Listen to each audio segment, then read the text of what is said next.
Okay, welcome everybody. It's a pleasure to have everybody here for the Resident and Fellow Education Committee meeting today that we're going to have on fellowships and finding a job.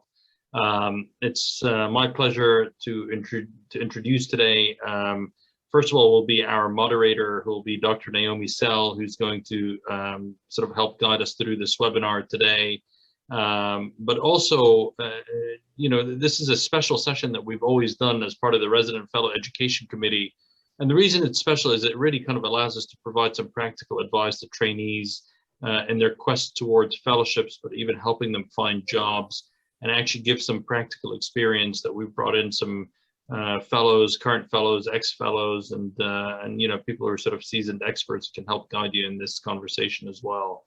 The best news about this, despite the fact that it's virtual, unfortunately, the fact that we still have to do this virtually, is that next year, Dr. Altieri will continue hopefully with this webinar / in-person meeting, going back to the way that it was. She is currently the chair of the Resident and Fellow Education Committee, and rose to the ranks based on her exceptional qualities and the work that she's done with this committee. So we'll look forward to continuing this as well. So please do let us know if you have any additional feedback after the session today. All right, and with that, I think we're using this new virtual platform called Zoom. Naomi Sell, are you prepared for this? Take it away on, yeah, you got it? Yeah, after a year of being stuck with this. So though share screen is always the key moment here. Though Amy, if you don't mind helping me out, because it's saying that I'm unable to share screen right now. Awesome, thank you. Yes. Okay. Awesome. Okay. All right. And so can everyone see my screen? Yes, perfect. Thank you. All righty. So welcome everyone. Like Dr. Qadan mentioned, this is something that we used to hold in person. And I know when I was a younger resident, I was able to enjoy seeing this at the annual SSAT meeting. So I'm glad that we've been able to have it live on, at least in this context. And so I'm a fifth year resident at Mass General, and I know that this was a helpful workshop to kind of help guide me in what's some of the data behind the different specialties and what are things to look out for in choosing a fellowship, and also some of the important dates, which I'll touch on real quick before we then break it up into different groups. And so kind of how today will run. Well, of course, you can't have a meeting without objectives, but I won't delay everything through that. But how today's meeting will run is that I'm just going to give some brief data on different fellowships within GI surgery, chatting about some of the applications and the deadlines for that you can look forward to in the upcoming year for those of you who will be applying soon. Last year's match statistics, how to be involved with our society, and then we'll have an interactive session. And that'll start with kind of a broad group meeting of where we'll introduce kind of all our speakers for today, and they'll kind of give an overview of their specialty and fellowship within their field in a general sense, before breaking out into our small groups where you'll be able to ask kind of more pointed questions. And you would have been able to kind of pre-select which room kind of most interested you beforehand, before we then bring it back where Dr. Qadan will give us a chat on finding your first job for after fellowship. So first up, fellowships. So within GI surgery, there are 4 predominant fellowships that people kind of fall into. Some of the most well-known ones being surgical oncology, colorectal surgery. MIS is kind of a big group, and we'll explain that a little bit, and that it involves kind of, there's MIS, bariatrics, as well as advanced GI and endoscopy kind of within that category. HPV, you could do it within Surgonc, but it's also, there are some programs that have broken off and are now just HPV standalone programs. And then also within the last couple of years, there's now this ACS Mastery in Surgery program, where that is an accredited program through the ACS that it really helps people transition if they want to be kind of just a general GI surgeon, but without being board certified in any of the other areas that I mentioned. And so as I mentioned, these ones are, the first two are ACGME accredited, while the remaining three are not. But as far as there's MIS and HPV kind of have their own kind of sub-accreditation system as well. And so within SurgeOnc, the number kind of fluctuates for how much you can, which ones you can apply to each year, but there are roughly 36 programs. That used to be housed under the SSO, but as mentioned, is now ACGME accredited. And their application process is similar to what we go through for residency. And so that's both using ERAS and NRMP, where it's a similar match process that we all know from prior. Colorectal, a bit larger, is roughly 65 programs. Also ACGME approved, and they also go through the ERAS and NRMP. And so it's for these two fellowships, it's that same online token and same submission process with all the associated letters and whatnot, personal statement, having your transcripts all through that online system. For MIS, bariatric and advanced GI fellowships, due to the variety of offerings available, there are about 135 programs. And as I mentioned, this includes some that are focused on just foregut or just bariatric, a combination of both, ones that are focused on endoscopy. And they're, rather than the NRMP or ACGME group, they're run by the Fellowship Council. And so if you just Google Fellowship Council, it'll bring you to their site, where they're the oversight, the kind of the overriding body that puts through the application process, as well as the same matching process, but not through the NRMP. And where they do at least have some regulation for program requirements and making sure that there is at least a standardized education between the programs there. HPV is probably the smallest one of the group. There are 15 programs, and that includes, I think, a couple within Canada. And they too are run by the Fellowship Council for oversight and regulation.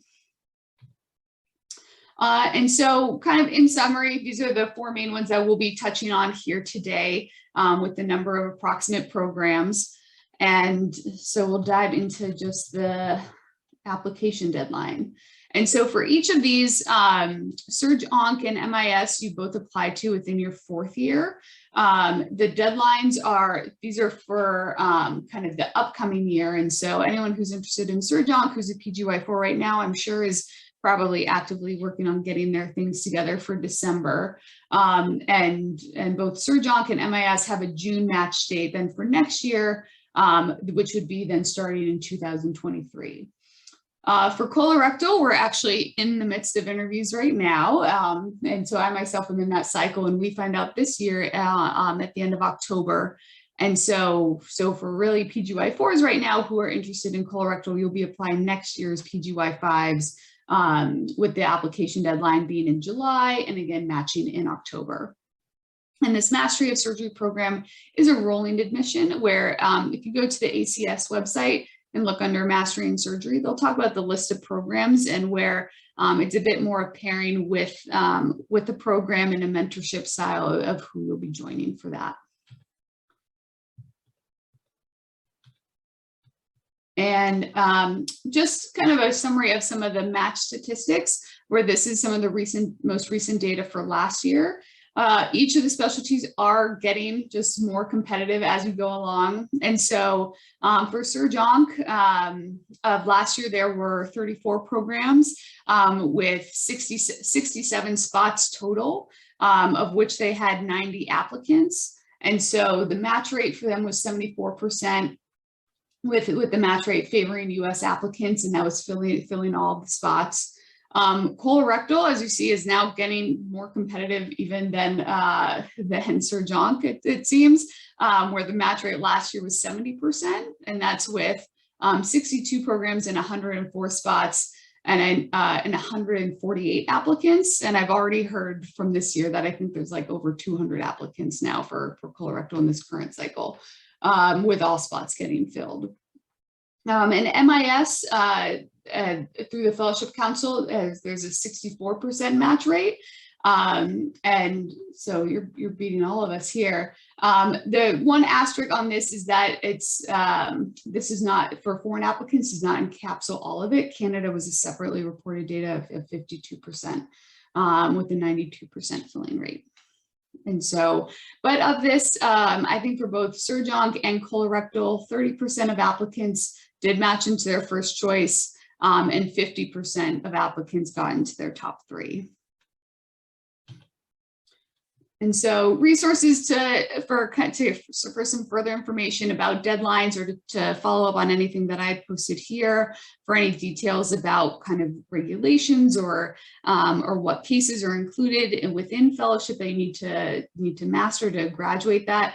All that data can be found on kind of ACGME, the Fellowship Council, and the NRMP. And then each of the kind of subset of societies will also have some of their own information as well. And so just kind of one plug for kind of where you can find our slides after, including this, and also kind of the recording of this talk and any information on fellowships that we also post online. If as a member, then you can access the Residents Corner on our website, as well as some of the other webinars. And I definitely recommend it as a resident. It's only $20 a year. And I know a lot of programs have their own kind of subsidies for some societies. And so for all you residents out there joining as a candidate member, definitely fruitful and helps you meet a whole bunch of great people, such as the ones on this call here. So with that, that's kind of all the data that I have to quickly present, and we'll get into the interactive session. And so as I mentioned, we'll have a kind of a preliminary overview, and then we have the 3 rooms that we will break everyone out into. And so without further ado, I'm gonna kind of break it out into all of our panelists here. And so we'll probably go through, I'll probably turn it over to Dr. Qadan briefly, and we'll kind of then have everyone introduce themselves and their specialties from there. Yeah, I think just a brief couple of words here just to mention that, first of all, if anybody needs sponsorship for the society, certainly I can tell you for a fact that Maria and I would be happy to do that. So please let us know. And then the second thing is we go to the panels now. If anybody has any questions to kind of facilitate the panel discussion and things like that, then please post them in the chat. I think the time frame for the webinar today is not rigorously set in any way, and so we can optimize by cutting short any section or moving over to the breakout rooms or moving out of the breakout rooms sooner to the finding a job conversation or you know, anything that we need to do basically. So I think without further ado, we're going to do a panel discussion just now. Naomi, is that correct?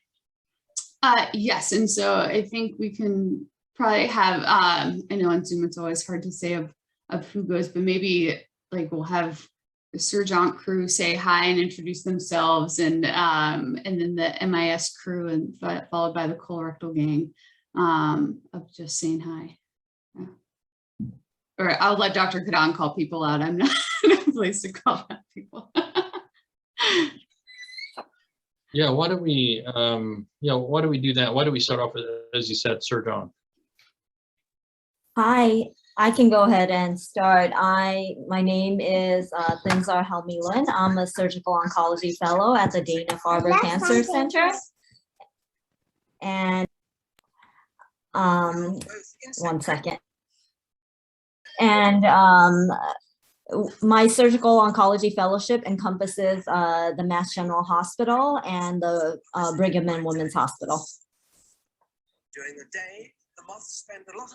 All right, and then who we're going to do? Who's up next?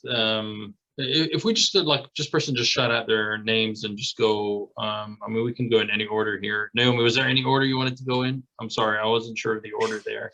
Not at all. Everyone could just call out. I'll go. Hey everyone, my name. Go for it, Tim. Yeah, thanks. My name's Tim Newhook. I'm in my first year of practice on staff for hepatobiliary surgery here at MD Anderson Cancer Center. I had a little bit of an interesting path that was similar to one of the other people on the panel, Dr. Denbo, where I did general surgery residency followed by complex general surgical oncology fellowship for 2 years here at MD Anderson. and then stayed for a separate hepatobiliary 1-year HPVA fellowship, which is an interesting, there are some different paths to have dual accreditation for HPV and SSO training. So interested to talk more about that as we go along. Fantastic. Thank you, Tim. Yeah. Okay, and then we have representing in colorectal. I can go. My name is Kelly Garrett. I am a colorectal surgeon. I'm at Newhook Presbyterian Hospital, Cornell Medical Center. I did my fellowship at Cleveland Clinic, and then I actually stayed there an extra year and did a clinical associate year, which is like a super fellow year. And I've been here at Newhook Presbyterian for about 11 years. Thank you so much. Minimally invasive surgery. No, we still have Dr. Crowell, yeah, from colorectal. I'm Kristen Crowell. I'm a colorectal surgeon at Beth Israel, and I just finished up my first year of practice. This might be a little biased. I also did my fellowship at Cleveland Clinic. We're not only going to plug Cleveland Clinic for fellowship. We'll tell you how to get into whichever one works for you and kind of the pluses and minuses of different types of colorectal fellowship. Yeah, so I applied and I was in your seats not too long ago. So hopefully I can help give some younger advice. Colorectal always so well represented everywhere I go these days. That's excellent. MIS. Okay, I can go. I'm Priya Rajdev. I am finishing up my first year of practice at Banner University Medical Center, associated with the University of Arizona here in Phoenix. And I did my fellowship at Oregon Health and Science University in Portland in MIS and advanced foregut GI, which I'll be happy to talk about the broad range of variety that there is in MIS fellowships. You know, and interestingly, how you can kind of turn that into your practice and how certain things are not addressed in fellowship and you have to do them in practice anyways as a general surgeon. So excited to be here. All right, I'm gonna go Maria, yeah. Okay, after Priya. Hi, my name is Maria Altieri. I'm really excited to be here. This was actually one of my favorite sessions during the SSAT meeting. I felt it was very interactive. One of my first meetings, this was the session that I first attended, and it was amazing. It was what somebody like Naomi was presented, and then we divided ourselves into groups, and we said, like, we actually did almost like a speed dating around several tables, which was really exciting. So I'm really sorry that you know, it's not in person, but this is fine as well. I'm really excited to be here, and I, like Priya, I'm a bariatric MIS surgeon at East Carolina University. It was about 2 years ago that I finished my fellowship, a little over 2 years ago, I applied. I was in your shoes probably about 4 or 5 years ago, so I can discuss any questions. Again, excited to be here. Awesome. That's wonderful. And I also Is there want anybody to else? I think that's it. Jason Denbo was the only other person, Yeah, but he's he not just- here, right? Oh no, he just logged on. Yeah. He just logged on? Denbo, here we go. Dr. Denbo. Sorry, so we're introducing ourselves? Yeah, we're just doing a little introduction. You're Okay. representing SSO and HPV. Yeah, I'm Jason Denbo. I'm one of the HPV surgical oncologists at Moffitt. I did a 2-year CGSO fellowship followed by a 1-year HPV fellowship. And I've been out for, I think, 4 years now. Awesome. Terrific. And then we also have Dr. Breeland representing Surgeon. Also have to give him a shout out because he helped put this meeting together as well. And so major kudos to him. Yeah. Sure, yeah. I did a 2-year CGSO fellowship. And then I probably have a different perspective. I do mostly HPV and some other general surgeonc, but I didn't do the 3rd year. So you can do, and I think Motaz probably the same boat. You don't have to do that third year, so we can talk about that in the room as well. Perfect. All right. So Naomi, how do you want to do this? You want to get everybody to speak up a little bit about their kind of some tips and tricks for their fellowships and things like that, and we go from there and see if we get any questions at the same time. Yeah, I think, as Dr. Brown mentioned, for any of the listeners, if you have any questions, please feel free to throw them into the chat. This initial section was just kind of fielding any kind of just broad fellowship interview questions, and whether that be for any of the fellowships in particular or just what it's like for applying to fellowship. And yeah, for anything is fair game. And so maybe I can start a little bit with maybe some of the recent fellow grads, and just to kick it off of what their experience was like in how did they pick a fellowship, like what are things that they're looking for within a program, and especially now that probably you're through the fellowship and you probably have some insight into what actually was the most important rather than what everyone tells us, and in that regard.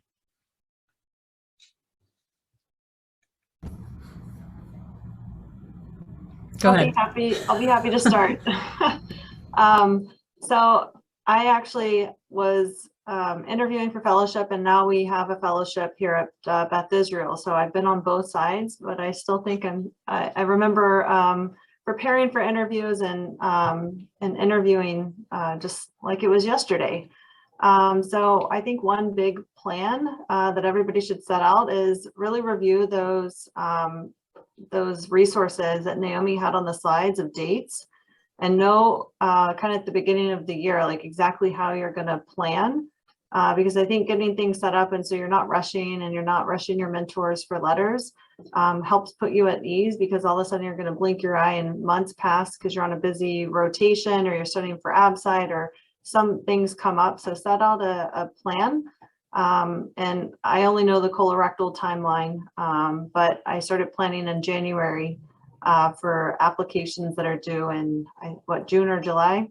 And so then, everything was kind of just set in advance, and I got to send my stress towards picking the fellowship, not preparing the application.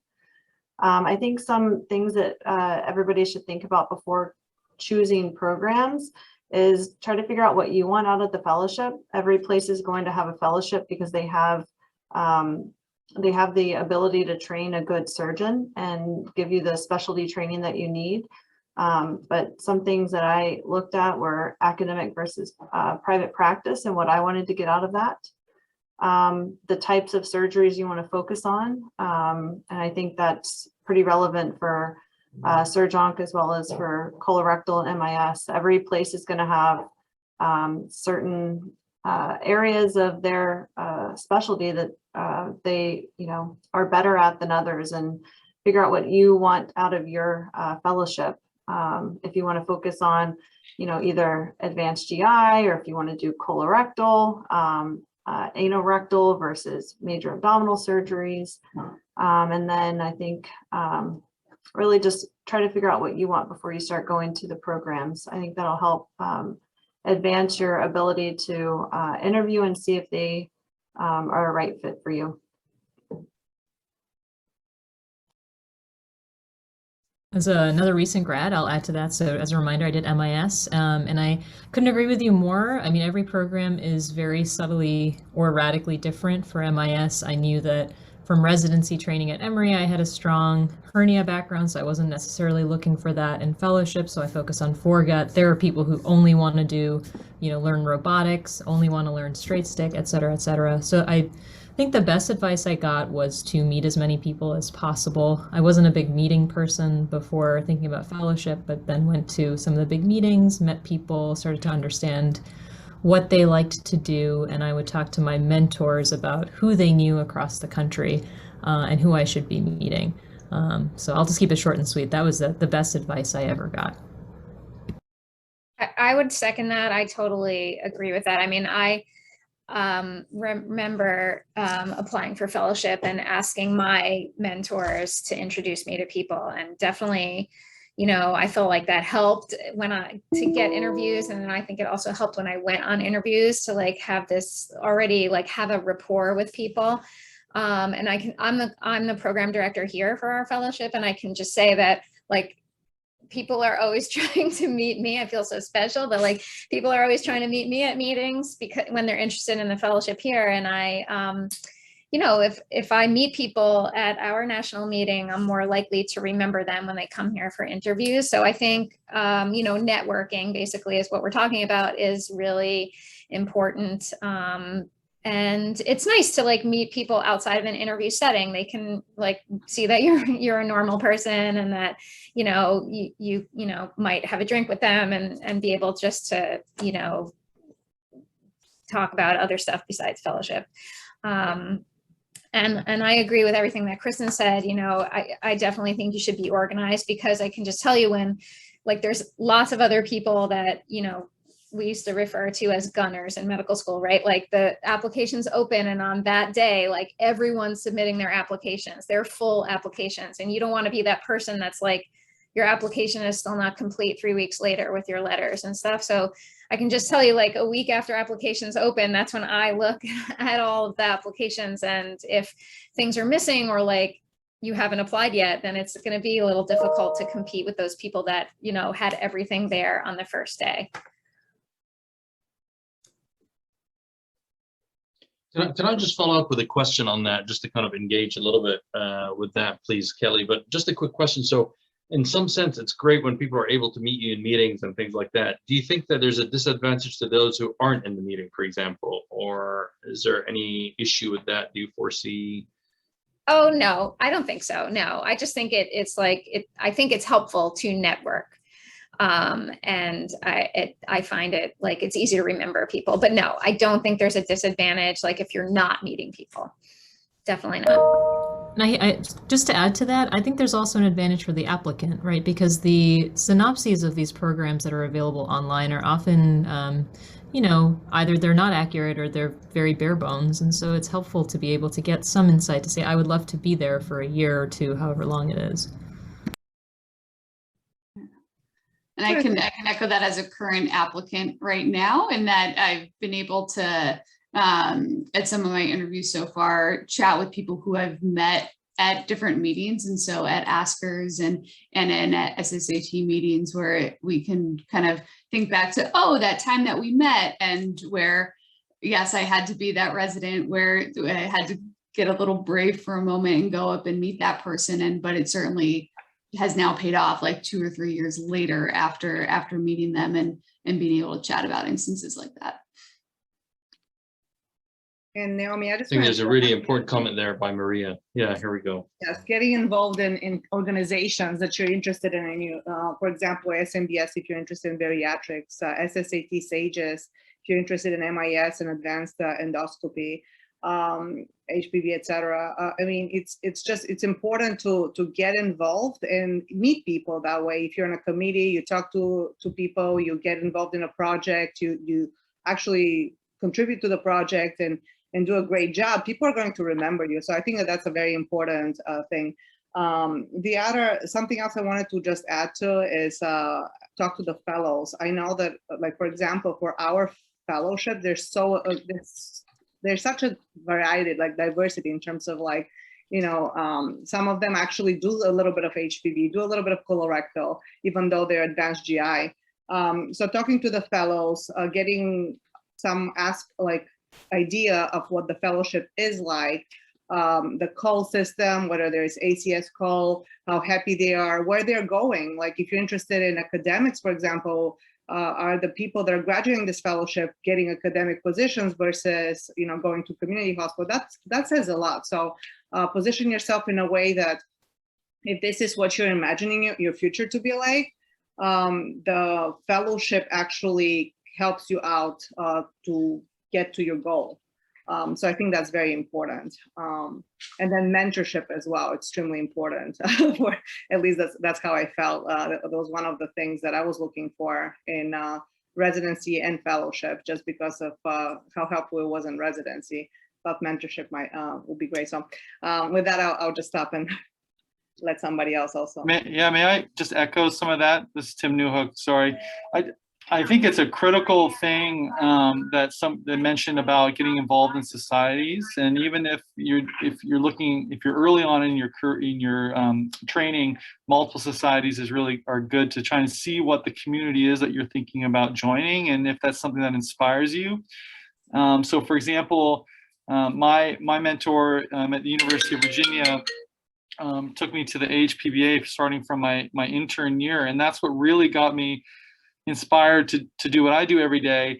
And without that inspiration, you're not going to want to come to work every day. So inspiration is the key, and you can find it in all these societies, including the SSAT, and that's why everyone's here now is we have these societies that are focusing even more and more every day on junior members and inspiring the next generation. So look to join those societies, but also look for a lot of them have individual junior surgeon or young surgeon committees and societies within them that you can join and get even more on the ground information from. So for example, obviously the SSAT that we're on this webinar now, but the HPVA, Dr. Vreeland and I are involved in that, and you're welcome to reach out if you're interested in HPV, because it's definitely a way to reach inspiration and find mentorship. So I just want to say that I think that is critical. And the number two thing is that it's hard to do with COVID, but if you're interested in a specific institution, if this gets back to normal and it fits within your timing, is obviously talk about maybe going to visit. I know at least at MD Anderson, that's a very important thing sometimes, is coming to see what we have to offer and what the community is like. I actually came here as a resident for a 1-month rotation, and then I knew that that's what I wanted to do. And that I don't know if I would have been 100% on that without visiting. So it's definitely a critical thing to try to visit, or at least connect with individual people at different programs if you have the opportunity.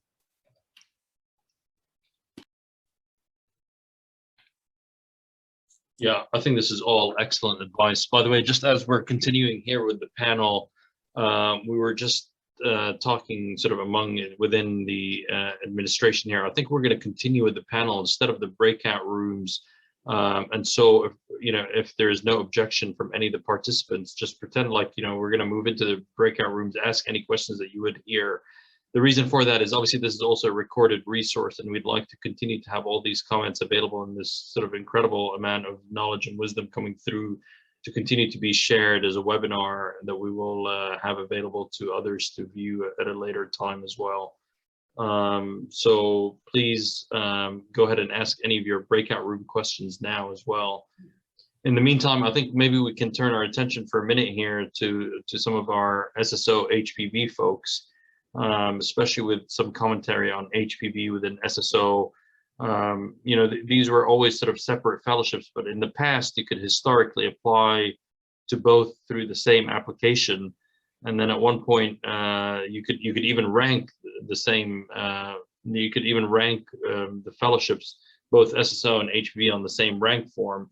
They then separated the rank, and then they separated completely in terms of the application process. So I guess it's a question almost sort of rhetorical for me to myself, but actually I'd rather ask the panel this: is do you need an HPV fellowship to do HPV, or can you do it through SSO?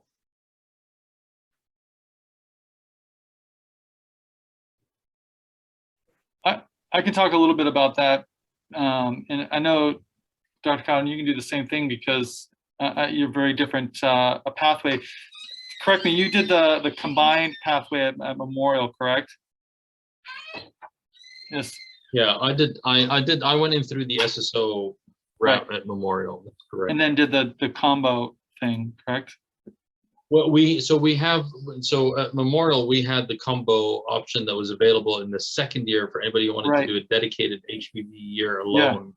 Yeah. And that actually qualified as an HPVA fellowship, or you could do an HPV focused year without actually having the HPVA certification that goes with that. That's correct. Right. So there were options there. That's a whole nother layer of complexity.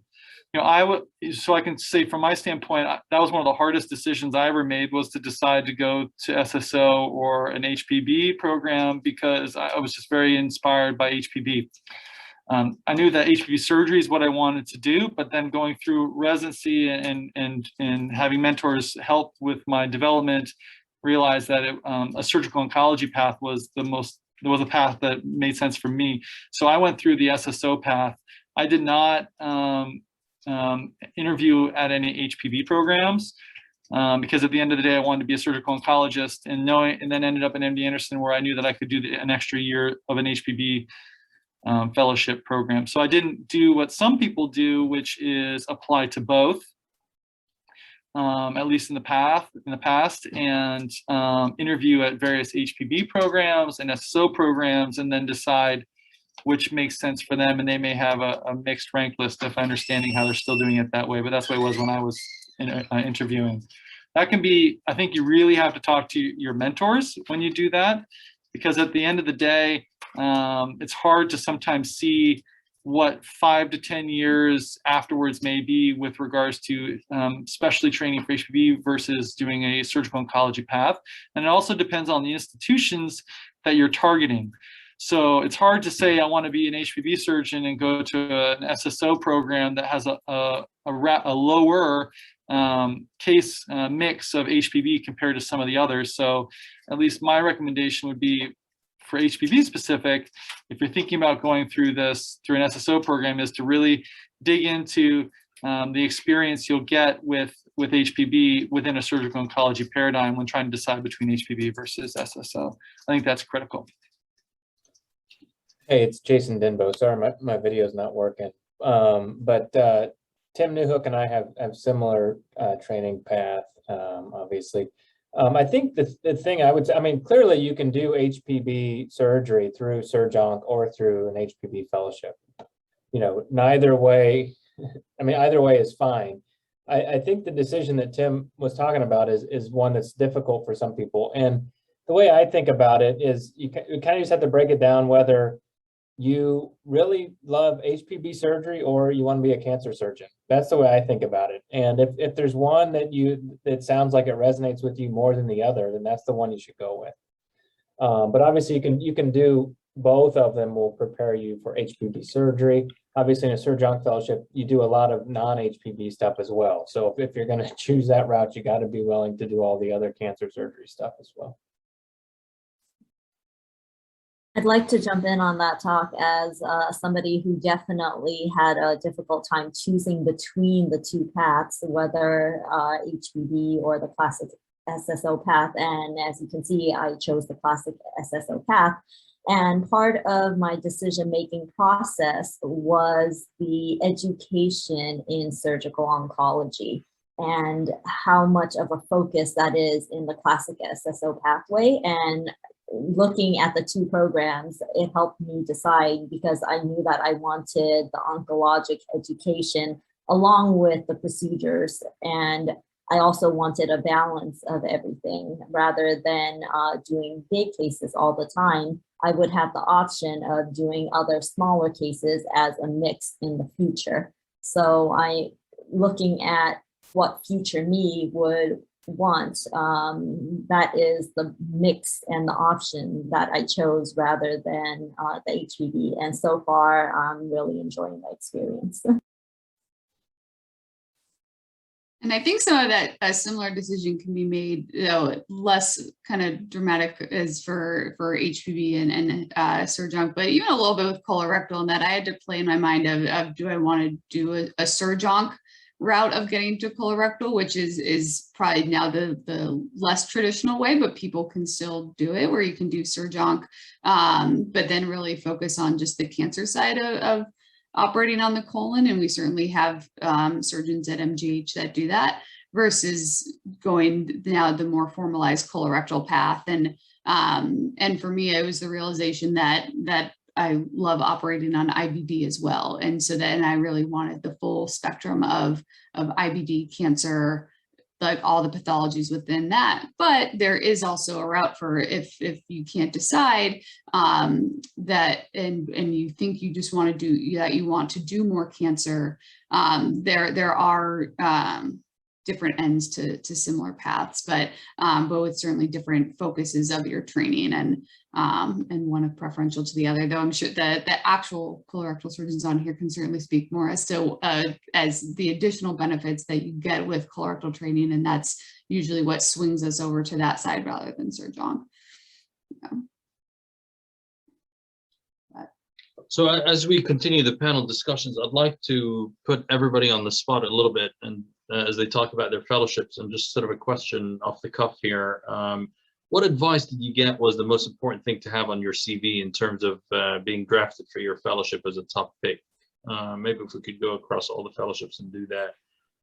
If anybody can give sort of, you know, one or two things that they sort of optimized in their application that they thought made them a stronger candidate, or were advised to include in their application for each of the fellowships today, please. I have a quick question. Sorry to interrupt. And I was wondering, to piggyback on what you're talking about, Dr. Qadan, I'm a current fellow.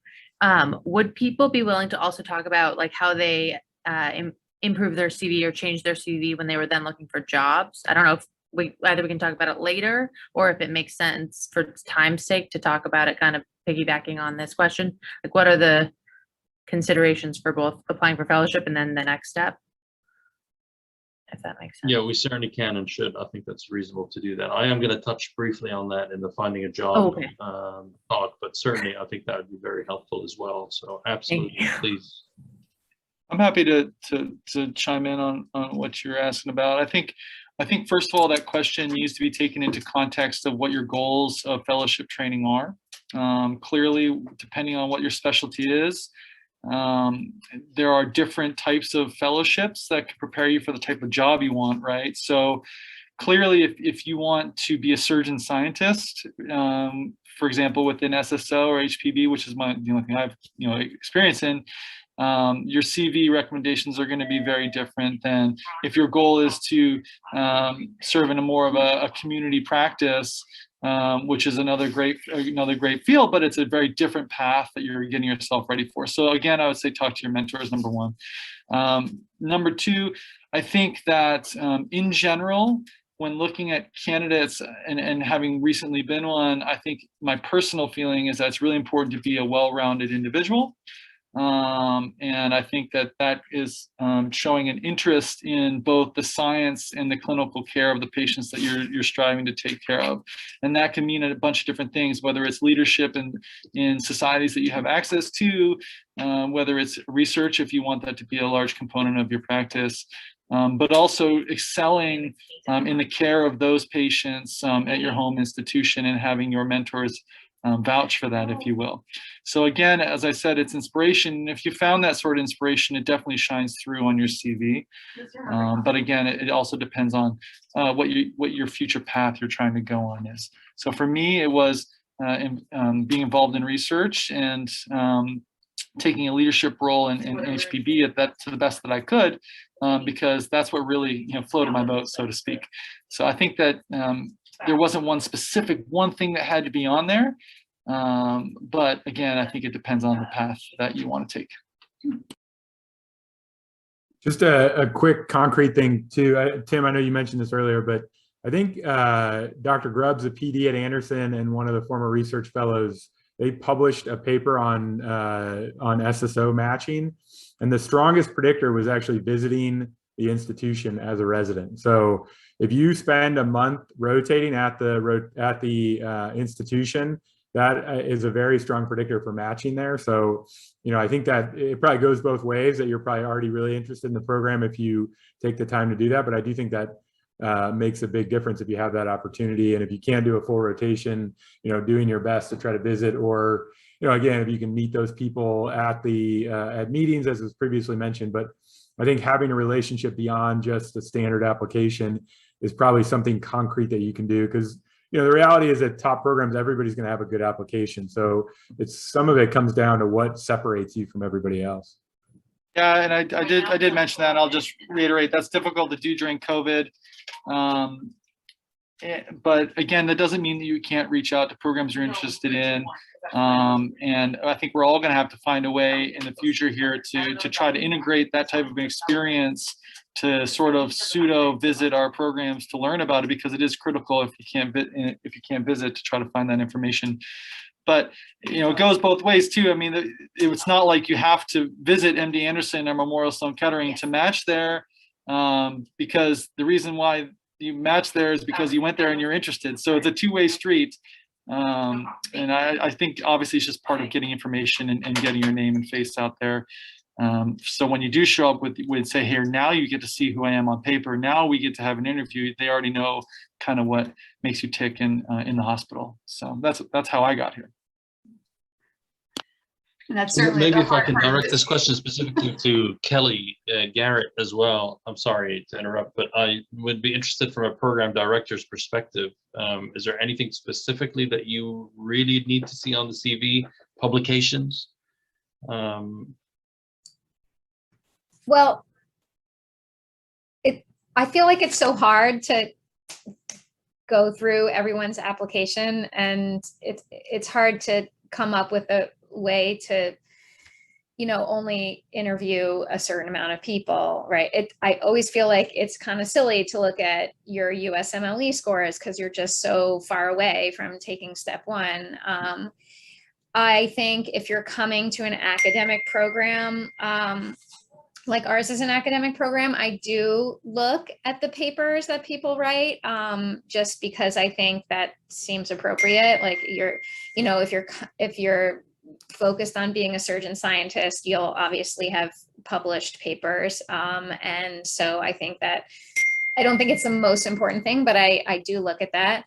I also look at the ABSITE scores, even though I also don't think that's very important, because I think it is a sort of a prediction that your board pass rate. So like if you're getting like a 5 on the ABSITE, I don't think that's great. And I do also read all of the letters, because I think people, if they say like, I'm giving you my highest recommendation, or this is the best resident I've trained in the last 30 years, like those things mean something. And I mean, obviously not everybody's letter says that, but I do definitely read all the letters and the personal statements. It's a lot of reading. Can I just add something to this? So as Dr. Garrett, I'm an associate program director, I'm not the program director. But through discussions with the program director, for example, we are looking for people that are interested in academics. So going back to that, yes, we do look at, for example, the academic work. Doesn't have to be published papers. And you saw that at this point, MIS Advanced GI is actually pretty competitive. So you have to kind of base your you can't interview everybody. So yes, looking at academic work, looking at the ABSITEs, and I just want to point this out. Yes, if they had like 5% one year, but they had like 70% the other year. So, like it's important to be like, okay, well, there's something. They improved, right? Yeah. And then also kind of seeing like whether they're fit for our program. I mean, we are in Eastern North Carolina. It's a specific kind of population. We're a bariatric program. We're not like a hernia program. So if they're talking about how they want to be like, making a difference in foregut and hernia, but they're applying to our program, obviously they have no clue about our program. So you have like reading those statements and making sure that you're fit for that program and they're a fit for you as well. That's very important as well.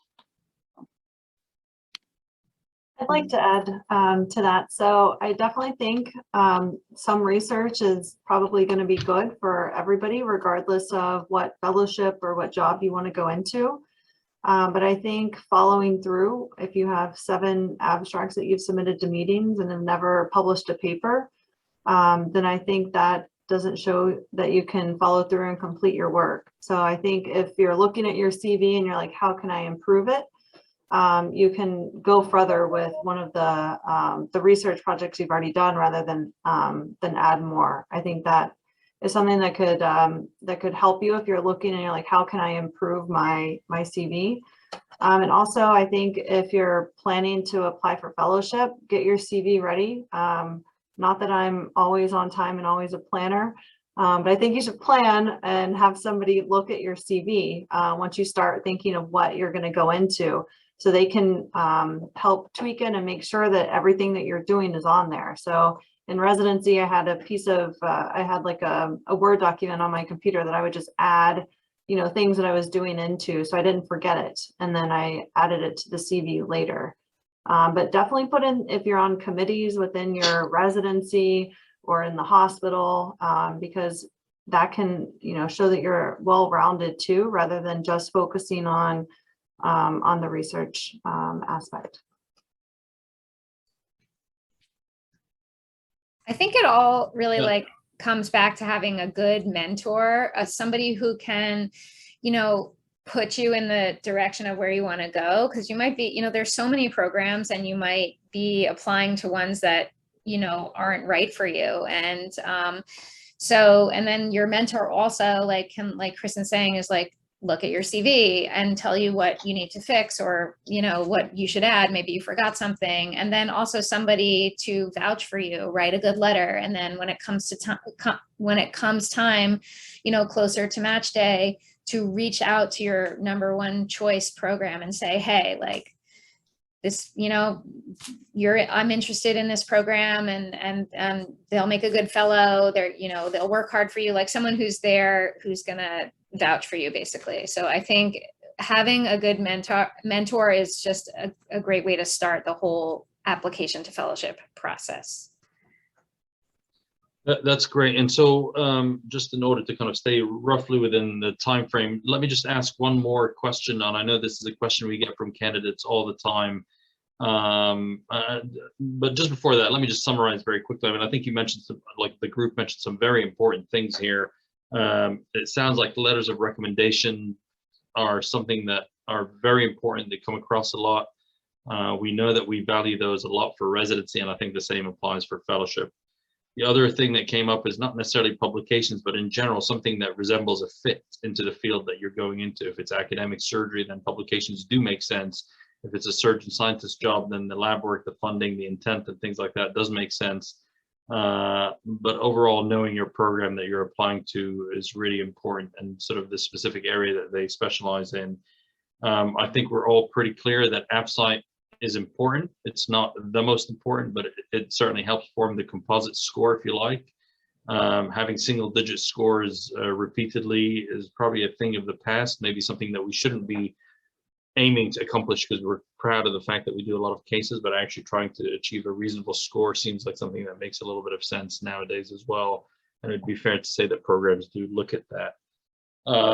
Is there anything else that I missed in there? I think those are the things that we covered. So then the final question that I would pose to the group are thank you letters, thank you notes, and letting people know you're their #1 or not.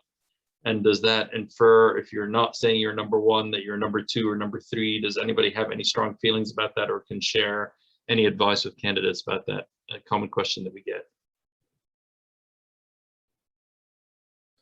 I'll give my opinion on it. I think a thank you note or even a thank you email is probably sufficient. I don't think you necessarily have to state where you think that program is ranking. I do think it's important when you're thinking about it is when it comes more to the time when the rank lists are due, I do think it's important to then have a mentor potentially call or contact your top 1 or 2 places just to then voice your interest in those programs. But I don't think you necessarily have to state that in like a thank you letter.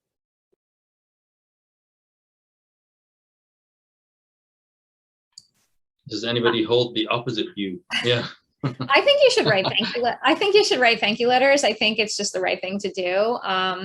But that being said, like I don't like mark it down when people send me thank you letters. So I never really recognize the people who don't send me thank you letters. But I think it's the right thing to do, and I would still do it. Or emails or whatever. Not necessarily a handwritten thank you letter. I second the non-written letter. Because programs are now going to give you the email addresses of all the surgeons that you met with, and if not, just ask the coordinator. But I think sending a thank you email, especially to the programs that you're interested in, are nice. And then agreed down the road, closer to the match, or closer to when rank lists are due, have somebody reach out to your top program. But I thought the rules are that you're not supposed to have you're not supposed to tell the program where you're going to rank them. So if you do that, just verify that it's a safe maneuver. That's what I was gonna say. I wasn't sure whether it's that or the program is not allowed to tell you where, if you're one of their top candidates or something. But I agree with what was just said. A thank you email is great. I think it kind of keeps you like interested, like, okay, this candidate is interested in the program. So when you think about the rank list, you're like, oh, okay, this person actually said this and this, and they made an impact, or at least a way of you making an impact. But then about the rank order, I'm not really sure if it was the program or vice versa or both. So just be careful with that. I think the rules are, you can, as the program, you can tell the applicant that you're ranking them number 1 or number 2 or whatever. You can't ask them where they're ranking you. But as the applicant, you can say anything you want. You can say, I am ranking you number 1, you're my first choice, whatever. But the program cannot ask you where you are ranking them. And as somebody who recently applied, that statement is valid. As an applicant, you are allowed to say whatever you want, but understand that, you know, they will read it and know what it is that you say, and they are not allowed to ask you. But at least from what I understand, you as the applicant in return are not allowed to ask the program, at least with any expectation that, you know, whatever they say will hold true. It will be just very I think funny. those comments are also helpful. Sorry, Maria. And I was just gonna make a joke that it would be funny if you say that, you know, you're ranking somebody number 1 and the program ranks you number 1 as well, and then it would be like, so don't, you know, like if you're really ranking them number 1, say it, but otherwise don't make, because people do remember that kind of stuff. And it is a very small world that we are going into the surgical subspecialties, and you know, this may come back to haunt you. Great point. Yeah, I think that's a really critical point. I mean, in a surprise disclosure, I'll let you know that I'm a program director of our SSO fellowship here as well. And I think the one thing that you got to be very careful in is you have to be honest. I think the one thing that you can't do is tell a program they're number 1 and then you don't match there. That's not going to end well. And you can't tell 2 programs that they're number 1, because, you know, when the attendings all meet at the meeting next week and they have a discussion about how you just ranked us all number 1, it's not going to end well either. So things like that, I think, are common sense. And the one thing I'll say from my side about thank you letters is I appreciate when I get them, but I don't remember when I don't get them, if you know what I mean. So if somebody doesn't email me, I may not remember that they didn't email me, but I certainly will appreciate if somebody did. And I think just a brief email will suffice. I agree with Dr. Denbo as well, as I do with Dr. Garrett as well on these comments, especially, you know, I think that's really helpful, and just be careful in what you mention in there as well, and be sure that you comply with the rules, but try to keep it minimalist, I think, is the way forward. It's a nice. Dr. do you have a question? I'm sorry, go ahead. Oh, I just wanted to add, it's a nice gesture to all of the individuals who spent a lot of time and energy. It's not just the day that they take and they review your application. So I think it's a good gesture. But as somebody who recently applied, I know that it can get overwhelming making sure to send off all of these emails. So as a tip, I recommend to get it done early so that you can most accurately reflect what you want to say, and so that it's out of the way.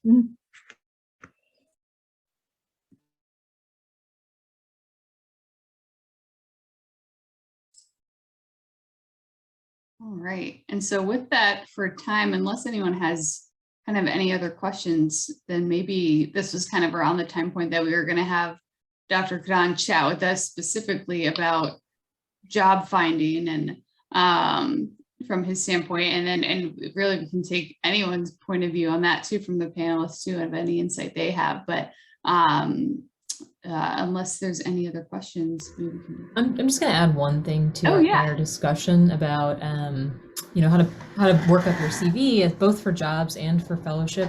I think the easiest thing to do is ask a fellow that you know to share their CV with you. I had someone do that for me, and it was remarkably helpful.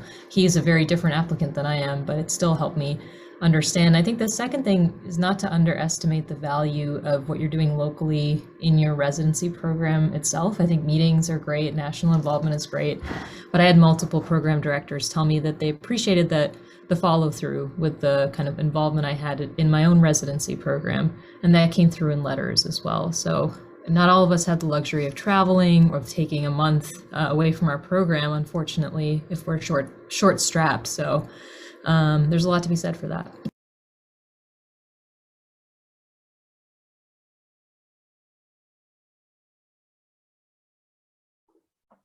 All right. Naomi, shall I go ahead and start the, just share the screen? Amy, can you confirm, am I able to share the screen here to load up my slide? I have some slides I'm happy to share with you here. Let me know if you see them and they are coming up. We can see them, but you're actually in presenter mode. There we go. Perfect. Yep. Yeah, better. Yeah, good. I always have to flip because I have the double screen here. So, you know, I think, you know, first and foremost, I just want to say that this session is recorded, and I think this is going to be an incredible resource for those who are able to view it later. So I think the discussion that just ensued that we just had was fantastic. I almost wish that I had something like that when I was applying to fellowship. But in the same breath, I would say to anybody who's in attendance here today or will be watching this in the future, please reach out to the individual panelists here for some additional advice. I mean, there are some standout comments that were made today that are so useful. But if you need some additional information on colorectal fellowships, or you need some specifics on SSO fellowships, or you want to ask what the most important thing was, or whatever comes to mind, reach out to the individuals here. And I think any of us would be happy to answer any additional questions on that. Now, for this part, I'll try and be sort of, you know, brief, but I'd also like to make this as interactive as possible. So please interrupt me and jump in from the panel if you have some comments to make. You know, the comments so far have been so helpful. All right, so, you know, the job, I give this talk sometimes to the chief residents. I did this when I was a second-year fellow at Memorial. I gave this to the first-year fellows, and this talk has evolved and I've refined it a little bit, but it's actually talk about navigating the job market. I think you'll find that some of the advice in here applies to applying to fellowship as well, in keeping with the question that came up from Victoria earlier about trying to, you know, see if we can make it more practical for all levels. But, you know, the aim here is to give some practical non-textbook advice. It's based on my personal experience.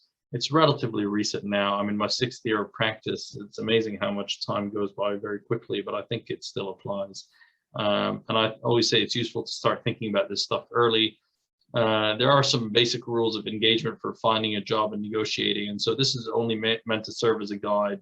And, you know, at the end of the day, we all have our own personal touch in how we interview, how we put an application together, and how we perceive ourselves and come across as well.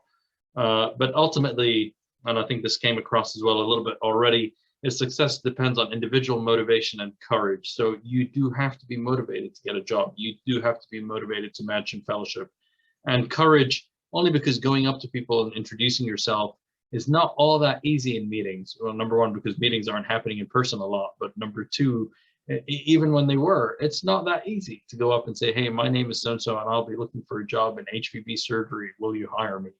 In so many words, right? But it does take a little bit of that. And I think the most important thing when you're looking for a job specifically is the concept of desirability. And it's how you make yourself the most desirable person you can be. You've worked very hard at your job to get to the, you know, in your residency and your fellowship training. It's been years of work, but how do you package it all up into a package that is a desirable package? So of course, there are a couple of basics. Padding the CV goes without saying, your qualifications, your degrees, publications. I think if I'm not mistaken, I actually bolded this one up. I hate to do this, but I do think this is important because one of the reasons it's important is it is an objective measure of what you accomplish during your training. and it's something that people can really look at and sort of, essentially gauge your productivity. But it's not fair to just say publications, because if you're looking for a basic science job, for example, this may not be quantity, it may be more quality related, or a journal in particular, or a publication in particular that may be the thing that lands you the job that you want.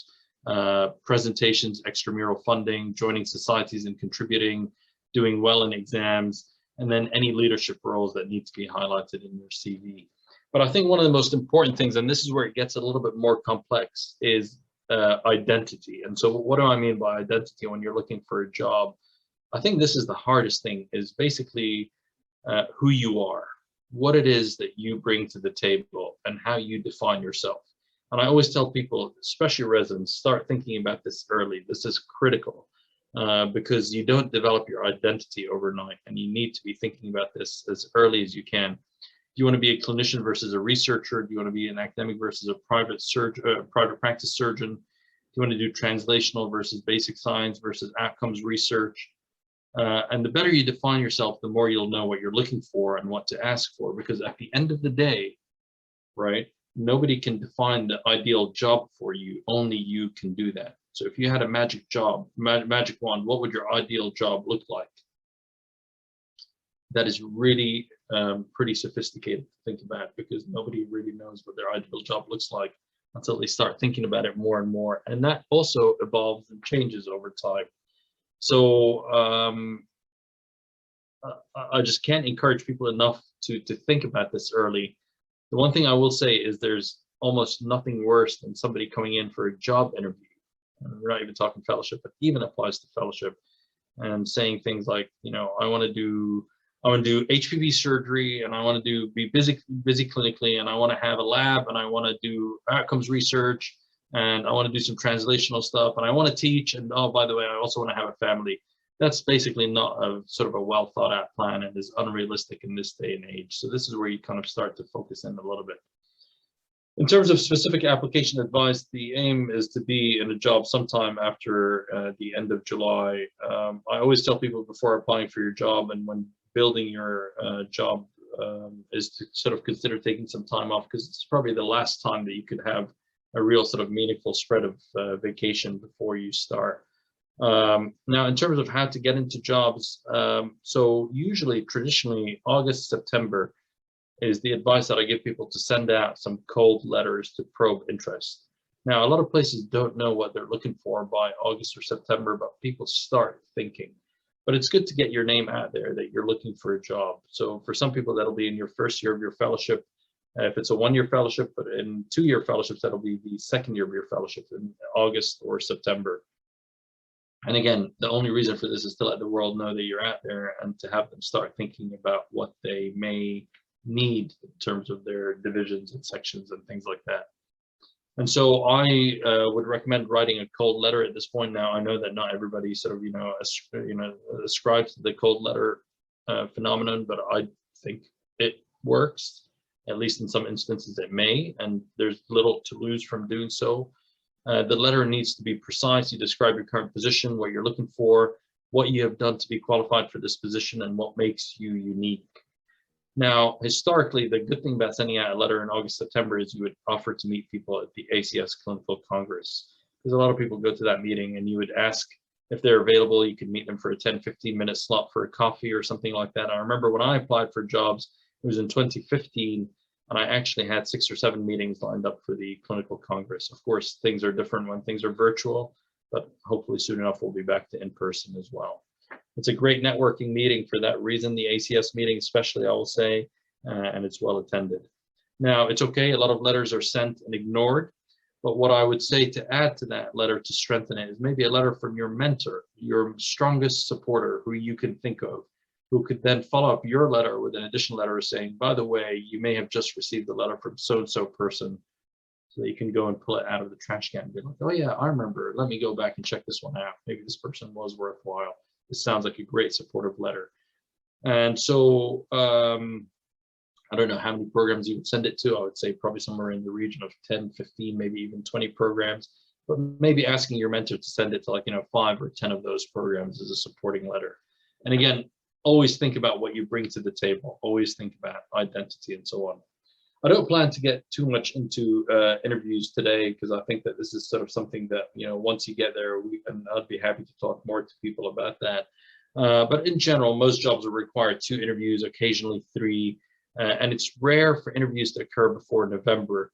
But once interview invitations arise, these are priority. Don't making scheduling these a logistical nightmare. Even if you're busy in fellowship, you just have to get out there and get yourself a job. Generally apply to places that you want to go, so that way you can accept interviews that you requested. You shouldn't be getting unwanted interviews, and this is almost not like residency and fellowship here, so you should be tailoring the places that you're considering working at.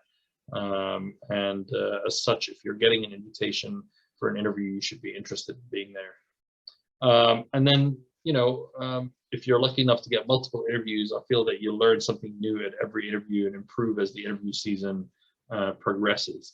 And this is where you get more refined in who you are and your identity, and therefore your ask and things that you can start putting together. Just very briefly, interview number 1, and you know, this might be helpful. You can come back to this as a resource. I always say interview number 1 is very much like a first date. You're evaluating fit. Are you a good fit for them, and are they a good fit for you? The basic job description is outlined and therefore accepted or rejected. So by the way, yes, we are looking for an HPV surgeon, but oh, by the way, you're going to have to take trauma call and we'd like you to do HIPEC at the same time. That might be fine, great. I'm actually really interested in doing those 2 things, or that might be something I wasn't really looking for a HIPEC job. So, you know, this is where the job begins to just outline itself as what we're looking for. What do you offer? What are you looking for? Usually these job interviews, they consist of a dinner the night before, which is usually a very nice dinner. So I thoroughly enjoyed that portion of the job interview and search. And then there's a talk that you will give the next day. So I will always tell people, this is, again, part of the identity. What are you going to talk on? Who are you? What are your interests? Think about these things early. You know, this is not something you want to be thinking about in August or September of the year that you're applying for a job for. And there is an expectation that you'll give a talk at every one of these interviews.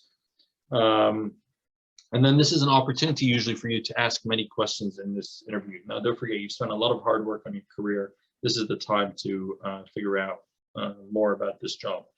So what are some of the questions that you should ask? And I think this slide is actually valuable. And I put this together with a lot of help from my own mentors, but from people who've also, you know, mentioned some of these things. So ask about mentors. Are you going to have mentors? Who's going to oversee some of the work that you're doing, especially early on in your career? What are the resources that will be available to you? What are the resources that you're looking for? And I always say in academic surgery, emphasis on research tools that are required. Will you be involved with residents and fellows? Are there residents and fellows? What level will be rotating on your service? All important to know. Don't forget about the very important things of OR block time. No OR block time means you're going to be adding on cases and starting to operate 4 p.m. Not ideal, especially if your practice involves complex surgery. Clinic time and space. Availability of support services. What is gastroenterology like at your institution? What is IR like at your institution? Find out about call requirements and what type of call you're going to be taking. Find out about hospital sites you're expected to cover. You're going to be driving every day for 2 hours to different places where you don't have a home base or not, for example. And by the way, there is almost uniformly now an expectation that you'll cover a satellite somewhere at some point, even if infrequently during a month or a weekly period. How do you get patients? Referral systems for unassigned patients.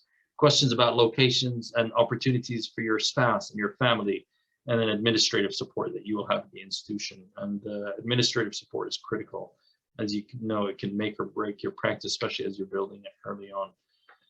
And then I always say there's very little that you can't ask, but more important is the manner in which it is done. And, you know, again, if you abide by the fact that this is kind of a first date kind of principle, then you'll know that commitment from either side is unlikely unless there's complete love at first sight and you decide that that is the job for you and you're the one for them and you're definitely ready to sign, but usually not how it goes. And then I don't know about financially motivated questions. We're not very good at talking finance, especially coming out of training, but it is important. It just might not be the first thing that you ask at your first interview. Usually if you're coming back for a second interview, that's when you can start to negotiate what the financial picture looks like a little bit better. I'm not saying you shouldn't ask, you should definitely ask. It's important. You've invested a lot of time in your career to know what you're going to get paid, and that is important for your family as well. But again, it's the manner and the timing in which you do this. And you should know the AAMC median salaries. And ideally, if you're lucky and you have some co-fellows who you can talk to or recent graduates who you can speak with, who can tell you a little bit about what they're getting paid so you know roughly where you stand with that. And then interview number 2 usually happens a couple months after the first one. This is now when things start to get a little bit more serious, I would say. If the job's not right for you, don't just go to the second interview because you were offered it. So this is where, you know, by you going means you're establishing some level of interest that's more serious than your initial one. And this is more focused here. And again, you have to try and tailor your second interview yourself by asking to meet with people who may be of interest to you at the site that you're going to be in. Detail-oriented interview, research, clinical expectations, salary, exact role in division and department. We mentioned ask for specific individuals. And I always say once you're at the level of the second interview, it's actually appropriate to start asking for a letter of intent to see what the job looks like on paper if it's starting to shape up like a job that you'd like to know more about. And the challenge here will be timing this ideally with any other jobs of interest. And here things start to get a little bit more complicated if you have a couple of interviews that you're working on and a couple of positions that you're looking at. But in general, things do work out with timing because it all happens within the year. And this portion onwards tends to be between January and sort of April to May. And even later and later as the years go on and as kind of, you know, the budget gets clarified for people within their own hospitals and so on. Unlike residency and fellowship, I think it's acceptable to discuss other positions if you're looking at and you feel comfortable to do so. There's nothing wrong with that here. And then the letter of intent should really be a basic brief outline of the job expectations and the package that you're being offered. Definitely get somebody who writes these letters to look at these letters for you. I think that part in red is the most important thing. Ask your mentor or chair to review this document. People write these letters all the time, know exactly what to look for in them, can identify any red flags or things that you need to ask for to be better clarified or modified. Don't forget, some things can be modified, others not so much, that are based on institutional policies. And in general, they will make this a time-sensitive document. Sometimes you'll have 2 or 3 weeks to sign them. But that usually sort of refers to interest in you, and it, you know, is a good thing. But you have to try and manage that with other letters of intent that may be coming through at the same time. I think it's important to understand, and this is where we're not very good, especially as applicants coming out of fellowship, is this is a bit of a business interaction, and you are not their first candidate. It's only new to you. It's not new to them. All right. So you might feel very guilty about how am I going to say no to this place, or how am I going to say yes and ask for. They've seen it all before. I think as long as you're honest and forthcoming with your intent, I think that's all that matters at the end of the day. And commitment is implied usually at the signing of the letter of intent. Although I hear that if you get into the sort of the legal nitty-gritty part of it, that you could still get out. But in general, if you're looking to sign a letter of intent, then usually you're committing to that job. I think just some basic advice is be incredibly polite and humble if and when turning down a job. It's a sensitive interaction for both parties, and handling this is critically important. I think if you're honest, then that's really at the end of the day the only thing that matters, and you express interest in being somewhere. And you'll find that even when people are trying to pull you, even ultimately when you decide if you're not going there, everyone will understand, and they would do the same for their families and choose the right place for themselves. And even the people you may be interacting with may be looking at jobs while you're actually doing this. So you never really know. And I think that we're all somewhat in the same boat at different times of our lives. I always say this though, if you handle things well, some of my biggest supporters were people I did not end up working for, and they went on to support me and write me letters since for societies and promotions and things like that. So this is roughly a time frame of when you would expect your cold letters to go out, interview 1, interview 2, and roughly letter of intent and signing. And I would say that there seems to be a push later and later as the years go on. So it's okay if by April, May, you haven't signed a letter yet, or if you're still in your second interview or things like that. That is definitely something that we're seeing happen more and more frequently. So I think at this point, I'd like to just stop here and just ask anybody else to weigh in, maybe with some advice, anything, any mental notes that you've made that you can share with the candidates. We still have another about 5 minutes or so. I'll leave this up here on the screen. You can read this in your own time. If you're watching this later on, these are just some additional pearls for the job. that I would share from my experience and those that have been shared with my mentors and people I've spoken to in the past.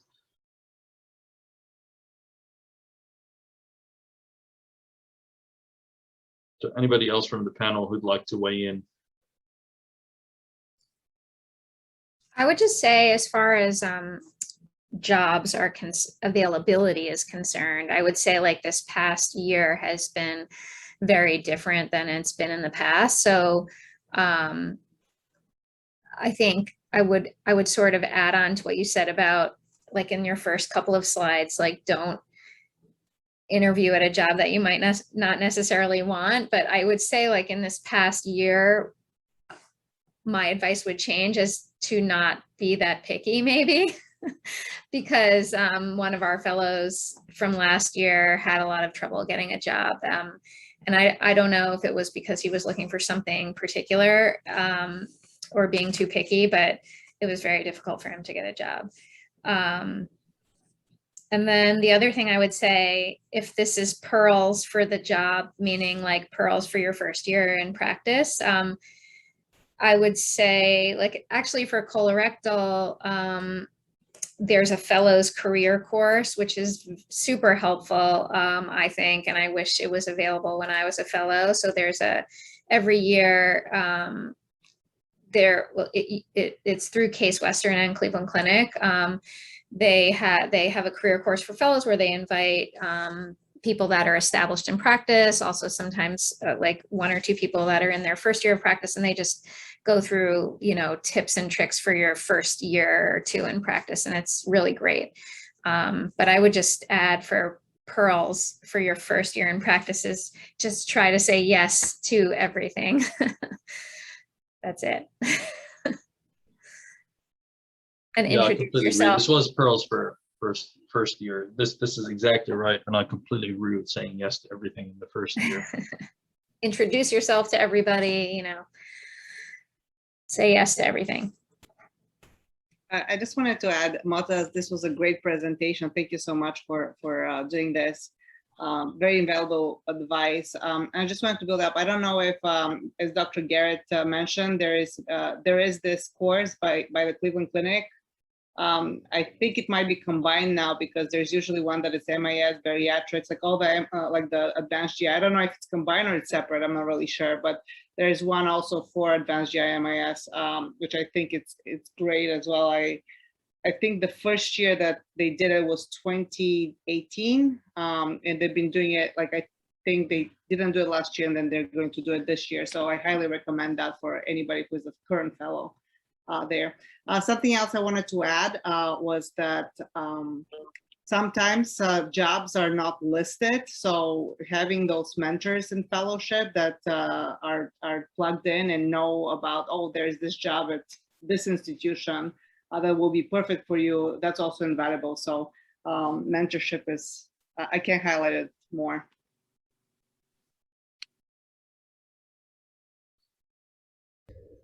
So I just went through this entire process not more than a year ago, and it was hard, but rewarding at the end of the day. You know, I had to keep a very open mind. The job market, as Dr. Garrett said, is completely different now than it was maybe even 3 years ago.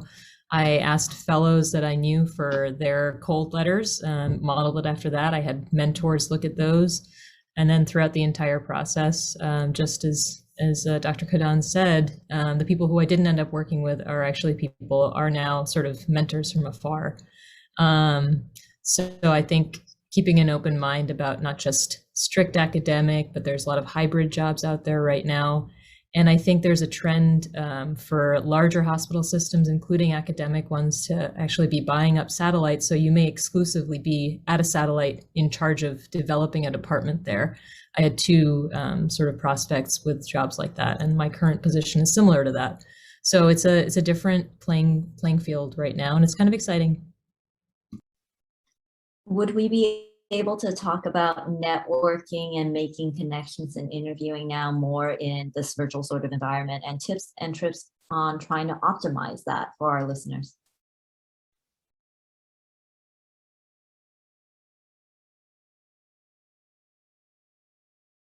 Yeah, Helmi, just so I understand, I'm sorry, can you just repeat that? So you're saying that in the setting of COVID and the virtual.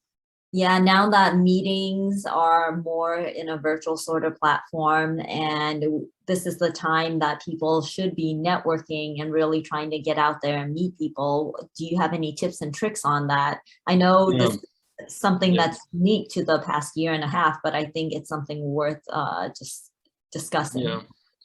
Yeah, I mean, the first thing that I'd say is I really hope it's restricted to the current 2 years, because in all fairness, and really, I mean, this really is sort of one of the things that we've been hit with the hardest, is the networking aspect has become among the most difficult things to do. I would not say that it has abolished the ability to network, but it really has restricted it severely.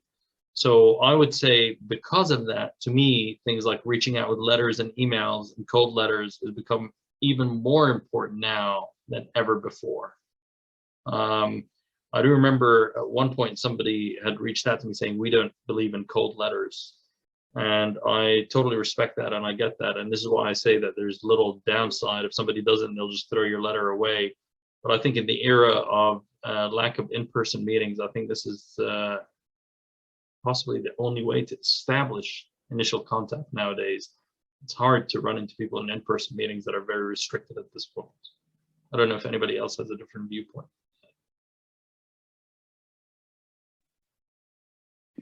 I agree with that. I mean, I think at this point in time, there's almost, like you said, no downside. And it's the bottom line is so much of this is virtual and email now, that for just daily life, that I think that it's easy.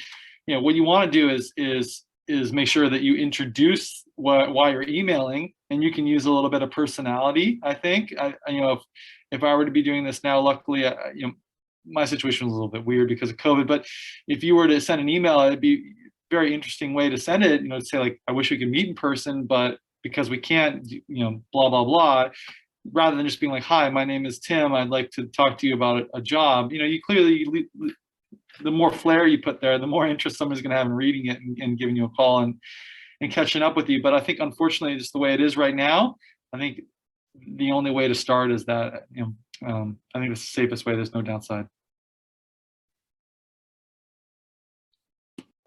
I hate to say this, but there may actually be some value in social media groups. I know for MIS groups, there are some mastery Facebook groups, which I really hate Facebook, but there might be some value to networking through that site because it's a little bit more conversational, a little bit freer and more flair, as Tim said.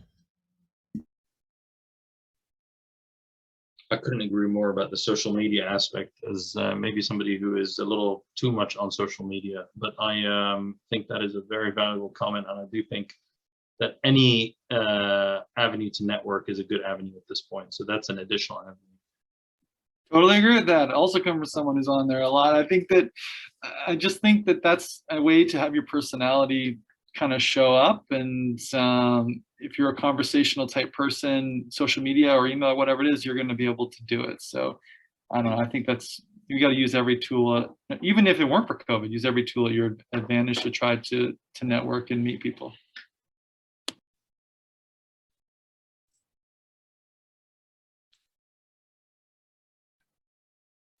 Awesome. Well, I think at this point, we'll maybe take just if there's any final closing comments or questions, just to be respectful of everyone's time since we're just a little bit over.